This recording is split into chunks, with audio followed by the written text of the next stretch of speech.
এবার জামায়াতের নেতার বিরুদ্ধে অর্থ হাতিয়ে নেওয়ার মতো গুরুতর অভিযোগ উঠেছে। গাইবান্ধার সাদুল্লাপুর উপজেলা জামায়াতের সেক্রেটারি মোহাম্মদ সিরাজুল ইসলামের বিরুদ্ধে এই অভিযোগ ওঠে। 18তম শিক্ষক নিবন্ধন পরীক্ষায় পাশ করিয়ে দেওয়ার নামে একাধিক প্রার্থীর কাছ থেকে তিনি মোটা অঙ্কের টাকা হাতিয়ে নিয়েছেন বলে অভিযোগ করা হয়েছে। তবে চাপের মুখে দলীয় কার্যালয়ে তিনি টাকা ফেরত দিতে বাধ্য হয়েছেন। ভুক্তভোগীদের মধ্যে দুজন গত 2রা আগস্ট উপজেলা ও জেলা জামায়াত আমির বরাবর লিখিত অভিযোগ দায়ের করলে বিষয়টি প্রকাশ্যে আসে।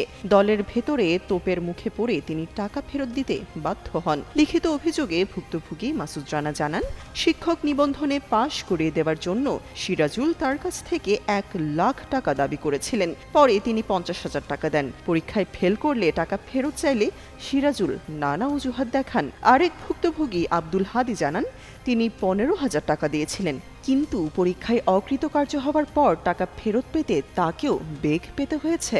এছাড়াও সম্প্রতি সিরাজুলের বিরুদ্ধে সরকারি চাকরি দেওয়ার নামে এক প্রার্থীর কাছ থেকে প্রায় 17 লাখ টাকা হাতিয়ে নেওয়ার অভিযোগ উঠেছে। এই লেনদেনের একটি ভিডিও সামাজিক যোগাযোগ মাধ্যমে ছড়িয়ে পড়লে চাঞ্চল্য সৃষ্টি হয়। ওই ভিডিওতে সিরাজুল টাকা লেনদেনের বিষয়টি স্বীকার করেন।